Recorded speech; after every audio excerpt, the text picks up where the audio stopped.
And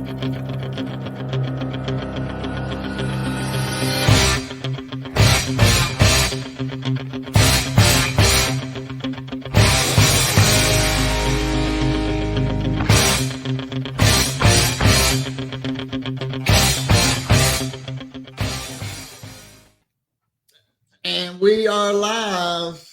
Good morning, everybody. Daniel Allison, the average dude. It's time to get your mind right. And we do that every single morning. It takes 15 minutes to get our mind right and get our day going, doesn't it, Freddie? Only 15 minutes to get your mind right on Taco Tuesday.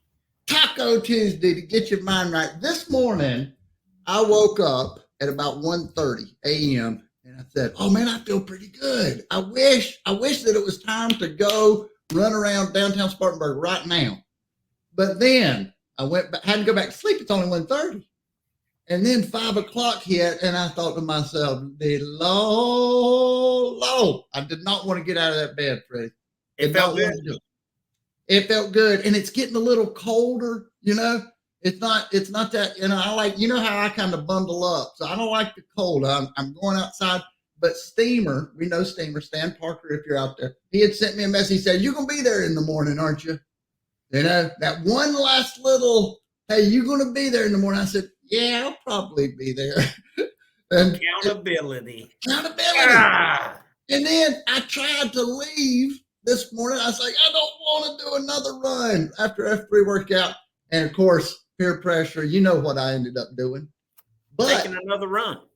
I felt better after. And now we've got a great guest on First Sip. And I think it's probably time to bring him in. What you think? Bring him in. Bring him in. I want to hear what he says about it. Good morning, Kyle. Hey, good morning, fellas. Good morning.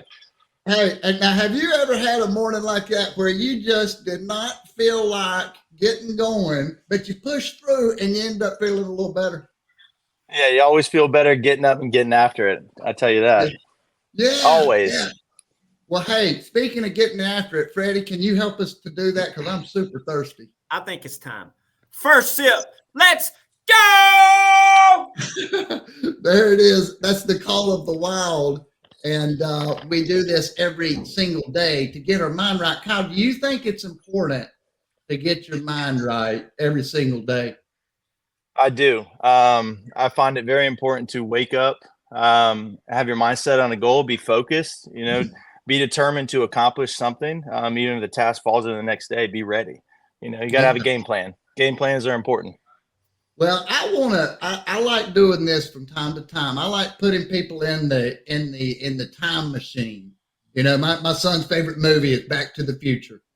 Big movie, but classic. But it is a classic. You get in there, you got the flux capacitor, you're punching in a date. I want to punch in a date when you run a furniture store and you run it on another level in another league, from what I've heard. And I want to take you back to the time when you had an opportunity to start working there, but weren't planning on staying with Palm Casual. So go back to that time. What was your mindset going in as a driver where you are now one of the managing partners? Yeah. So coming in, I met Aaron Beasley, who's my mentor, a terrific guy. He's very enthusiastic. He's got so much charisma. He has the mindset for business. And I always think it's important to acknowledge that, if someone knows something more than you, well, it's always good to learn it. And when I came on, I met Aaron, my family and I, my wife, Megan, we had 2 girls, 2 years apart. We were very young, mid-20s. We were eager to make a little extra cash, right? Who isn't eager to make a little extra cash? So it turned into a job opportunity. Which the opportunity of growth was there. I saw it. Aaron was able to explain it to me. And I started out as delivering furniture. So the more I delivered, the more I realized the demand for this furniture. So I tried to regroup and see why the demand was so high. Well, it was a superior product. So at that point, I asked more questions. I learned more about the product. I then shifted to learning the inventory, the different brands and collections that we carry. And I was able to grow within delivering furniture to the warehouse to then migrating to the showroom. On deliveries, I found myself selling the customer on why this product is so great. So sales kind of slowly came into this, this opportunity, and the days were long. I saw the opportunity to learn the business from the ground up. I thought that was very intriguing. I saw the potential growth at each position of the ladder. And I was able to slowly climb to the point where Aaron was still on the sales floor, and he was able to mentor me and how to approach customers, how to talk with them, and learn different skill traits throughout that process. You were sold on the product. Yeah, I was sold. I believed in the product. I believed that it was superior. I believed it. Yeah, Freddie. Yeah. Even delivering furniture. Now, the customer was sold, they bought it, but how good does it feel when the delivery driver knows the product and continues selling through the delivery? I think that's fantastic. Experience. Yeah, it truly is for myself, being an employee with Palm Casual at that point, but also the customer. Yeah. The consumer is even more bought in at that point. They believe in it. They trust it. They trust you. They trust the company. And that's where word of mouth spreads. I mean, that's where they start talking about you. You get a little active in the community, and all of a sudden, they're talking about you. That's what you want, especially in business. Now you were an athlete in college, correct? You played a little wide receiver. Is that right? Yeah, I dabbled in a little college football. I dabbled a lot in high school, so I was through a lot of different sports. I was a teammate to a lot of people, and I kind of learned a few leadership qualities through that process, and I think that's important too. Yeah. I was going to say it probably taught you a lot about working hard and leadership and humility and all of those things, didn't it? I would agree with that. It definitely, it humbled me once I got to University of Florida. Played a little football, freshman year. You think you're a star athlete, and then you're grouped around these guys that are just monster athletes. I mean, a lot of them are the NFL today. I still find it. You can have a big group of people. They can be great at whatever they do, but have a poor leader. And I feel like the leadership there, when I walked in, Urban Meyer, his fundamentals were special teams, staying on sides, you're doing all the little things right. And I felt like that was a good quality of a leader there too. But yeah, dabbled in a little sports. Yeah. How you run the store? That's exactly how I run the store. I expect everyone in here on my staff to know the warehouse, to know the product, to know the sales floor, to know where everything is. I mean, it's a high standard, but I think we operate on an elite level at that point. I truly do. I am interested to hear what you come up with for this right here. Quote of the day. Quote of the day. I've probably heard a lot of quotes through your playing career and through your secular career. Any particular quote that you wanted to share with us today? I would. I actually have two quotes that kind of parallel each other. One was before my football days, much before. Alexander the Great. So one quote that stuck out to me was, "I am not afraid of an army of lions led by a sheep. I am afraid of an army of sheep led by a lion." I think that has some reckoning to do. And I think leadership plays a big role in that too. And the ability to guide, motivate, empower others to work together for a common goal, I think is huge. And I think that really stood out to me. And one other one, just real quick. We all know who Nick Saban is, one of the most elite college football coaches of all time. Whenever he was talking that night at the ESPY Awards, he had that 6-minute speech that everybody talked about. There was one thing that he said in that speech that I thought, really stuck with me. People can be bad, average, good, excellent, or elite. To be excellent or elite, people need to do special things. And I think the majority of us are scared to do special things because it's hard. It's work. It's something that pushes you to do something out of the realm of something being normal, and it makes you different. And I think that's exciting. I agree that nonconformity. Hate to jump in there, but that got me fired up. Right? Good. I mean, doing something different Yeah. that is the scariest thing, trying something different. And we all know, Freddie, when the other week, Freddie, when you got everybody on their feet at the party, we talked about this before. Did you feel it before you did that?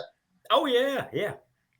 And that to me is living, man. I mean, that is, you're going to do something that has a lot of pressure on it. This is the stage where we do this right here, guys. Get ready. It's time for the 2-minute skill. The 2-minute skill is a 2-minute message. We do stop the clock. It's a hard stop, Kyle. So if I interrupt you, don't get mad at me. You're good. All right, brother. Your floor. All right. So a good skill that we like to practice here, I think is very important, especially in sales or any kind of business, active listening. I mean, that's a big deal. So being fully present in the conversation with the customer, showing interest by, practicing good eye contact, asking open-ended questions, get them involved as well as find a level ground that you can relate on, and understanding, what they're looking for, whatever product you sell or whatever you're selling yourself. I think that's very important. I really do. Absolutely. Freddie, I noticed that you always take notes. Why do you take notes when people are talking?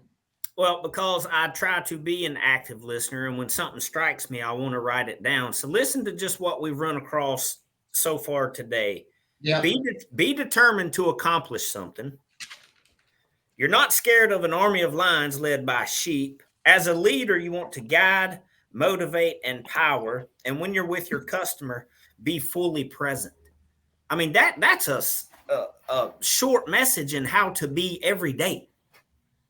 Absolutely, Every day. it is. And there's one thing that I have learned from doing different podcasts, this active listening thing. Listen, if we want to know, like, and trust and form these relationships, that's the way we do it. I mean, we've all been in that situation where we've been trying to tell a story, and it's like, hey, hello, and doing something like this, a podcast where you just give a little bit of feedback. If Kyle's talking and we're nodding our heads, or we're smiling, or we are saying, hey, we're alive. Now, as a speaker, I have taught myself to also not rely on those. We can't put expectations on what people will do. But if we really want to show them that we care, we've got to show them, don't we, Kyle? We do. I agree with that. And I think there's a culture to that. I think you need to teach that to most people. And even during active listening, there's nonverbal, behaviors that are just as good. And again, that's with the eye contact, that's with your presence, what you do with your hands, how you approach and your footwork around the customers. I think that's important too.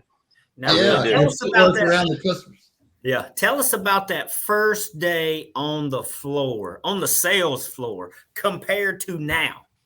So I tell you what, I still get fired up. I'm still excited on the sales floor. Like it's my first day, but something about loading up a delivery truck, getting on a delivery, reselling and practicing on these customers that I know were already sold, which you guys previously mentioned. But on Saturdays, I would try to get a few deliveries in. I knew the store needed it, but Saturday was a big sales day.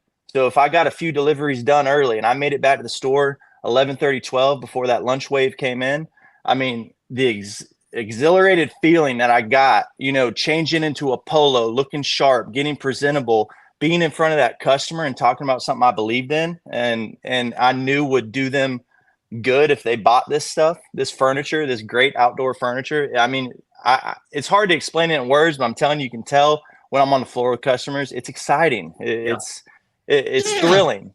It gives you a little life. Well, it's outdoor furniture. So if I'm selling outdoor furniture, I'm wanting to get into that mindset. I'm wanting to get into hey, we're probably having a cookout. We've probably got family over. We're entertaining. This is a fun thing. This is not life insurance. Nobody likes to buy life insurance. But if I buy a nice patio furniture, I'm going to go home. I'm going to probably have a good time at some point on this, right? That's right. And so we get to be a part of that. Yeah, it's exciting. It's fun. It's something they can share with their family. It's something they see every morning, go out and have their coffee on, watch, First Sip if they're out there. It's a neat thing. It's something that they can enjoy. and it's something they don't have to have. So for them to buy in and, you know, buy from us, it means a lot to us, but it's something they'll have for a long time, and it's enjoyable. We all Well, have hey. a great culture. Yeah, y'all got a great culture. I mean, I'm just familiar with it, and that's like a benefit of the show, getting to see how you guys think, how you're a team, you support each other. And Aaron, I'll say you got lucky getting hooked up with a guy like that, because I mean, I can tell you got great energy. So Yeah, great energy. He's tremendous and detail oriented. I mean, you know, I know we mentioned the sales floor, but you know, the behind the scenes business is very important to him too. I wanted to. We only had 15 minutes, but I wanted to take you into. I know he told us about the umbrellas. He told us about the restrooms. Yeah, and that's all important. And real quick, I know you said we only got 15 minutes, but it's how you do things as well. We get trucks daily, right? So we'll unload them by the bay door. We'll stack everything neatly. I'll leave it out there through the afternoon. I mean, we look busy. Products there. It's new product for customers. People pulling into the parking lot see that. We position our trucks in a certain way in the parking lot when we close, so it's like it's a billboard for people driving on the most busiest highway in Bluffton on 278. I mean, it's a big deal. Presentation is everything. It really is. Yeah. Hey, I saw a quote yesterday. It says, "God is in the details." I'm not sure who said that, but yeah, you know what? We sometimes we overlook that, but it is those little things. This has been a blast. Palm Casual. If you see a Palm Casual store, you stop in there. You got to check it out. Hey, Kyle, enjoyed it. Ready? Yeah, me too. As I enjoyed always, it. my friend. See y'all. See you, fellas. Have a good week. Later. You too.